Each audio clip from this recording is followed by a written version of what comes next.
इस वीडियो में हम गुरुत्वाकर्षण बल यानी ग्रेविटेशनल फोर्स और अभिकेंद्र बल यानी सेंट्रीपिटल फोर्स के बारे में जानेंगे। हमारी आकाशगंगा में ग्रह सूर्य के चारों ओर कक्षाओं में परिक्रमा करते हैं। हम ये भी जानते हैं कि चंद्रमा भी पृथ्वी के चारों ओर घूमता है। याद करो सर आइजैक न्यूटन, जिन्होंने प्रसिद्ध गति का नियम बताया था। ऐसा कहा जाता है कि 1665 में उन्हें गुरुत्वाकर्षण यानी ग्रेविटेशन का ख्याल तब आया जब उनके सिर पर एक सेब गिरा। यहाँ पृथ्वी की ओर आकर्षित होने वाली कुछ वस्तुओं के उदाहरण हैं। बारिश हमेशा पृथ्वी की ओर गिरती है। हम देखते हैं कि जैसे ही फुटबॉल जमीन से ऊपर जाती है, वैसे ही ये पृथ्वी पर वापस आकर गिर जाती है। पेड़ की डाली से टूटता हुआ एक सेब जमीन पर गिरता है। इसलिए हम ये कह सकते हैं कि बारिश, फुटबॉल और सेब पृथ्वी की ओर आकर्षित होते हैं। लेकिन क्या वस्तुएं भी पृथ्वी को आकर्षित करती है? अगर हां, तो हम पृथ्वी को सेब की ओर आकर्षित होते हुए क्यों नहीं देख पाते? ऐसा इसलिए क्योंकि गति के द्वितीय नियम से त्वरण किसी वस्तु के द्रव्यमान के व्युत्क्रमानुपाती होता है।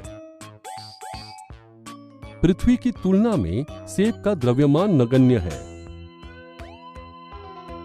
इसलिए दोनों एक दूसरे को समान बल से आकर्षित करने के बावजूद पृथ्वी का त्वरण सेब से बहुत कम होता है। और यही वजह है कि हम पृथ्वी को चंद्रमा की ओर जाते हुए नहीं देखते। न्यूटन ने बताया कि सूर्य सभी ग्रहों को आकर्षित करता है और यही कारण है कि वे सभी ग्रह सूर्य के चारों ओर चक्कर लगाते हैं। न्यूटन ने यह निष्कर्ष निकाला कि ब्रह्मांड के सभी पिंड एक दूसरे को आकर्षित करते हैं। ये बल गुरुत्वाकर्षण बल है, जिससे सभी पिंड एक दूसरे की ओर आकर्षित होने लगते हैं। गुरुत्वाकर्षण बल के कारण ही चंद्रमा पृथ्वी के चारों ओर चक्कर लगाता है। वस्तुएं पृथ्वी की सतह पर गिरती हैं और ग्रह सूर्य के चारों ओर चक्कर लगाते हैं। अब हम अभिकेंद्र बल को समझने की कोशिश करते हैं। इसे समझने के लिए हम एक क्रियाकलाप करते हैं।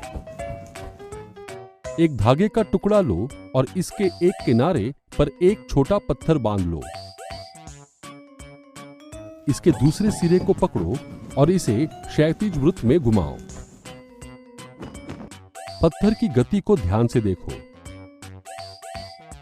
अब इस धागे को छोड़ दो, लेकिन पहले देख लेना कि कोई तुम्हारे आसपास खड़ा ना हो।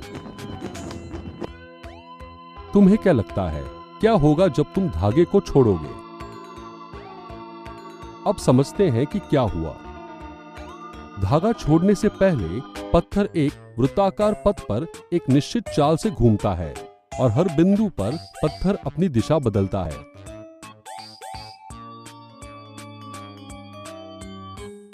पत्थर की दिशा में परिवर्तन का कारण इसका वेग है। वो बल जो इसके त्वरण को बनाए रखता है और जो पत्थर को वृत्ताकार पथ पर गतिशील बनाए रखता है, वो बल केंद्र की ओर लगता है। ये परिणामी बल जो वस्तु के वृत्ताकार पथ में गतिशील रखता है तथा वस्तु के घूर्णन के केंद्र की ओर लगता है, ये बल अभिकेंद्र बल कहलाता है। यदि कोई अभिकेंद्र बल ना हो तो पत्थर वृत्ताकार पथ पर स्पर्श रेखा बनाते हुए सीधी रेखा में उड़ने लगेगा। पृथ्वी के चारों ओर चंद्रमा का चक्कर लगाना भी अभिकेंद्र बल के उदाहरणों में से एक है। पृथ्वी के गुरुत्वाकर्षण से मिलने वाले अभिकेंद्र बल के कारण चंद्रमा पृथ्वी के चारों ओर परिक्रमा करता है। यदि अभिकेंद्र बल न हो तो चंद्रमा एक समान गति से सरल रेखीय पथ पर चलता रहेगा। बाय बाय चांद।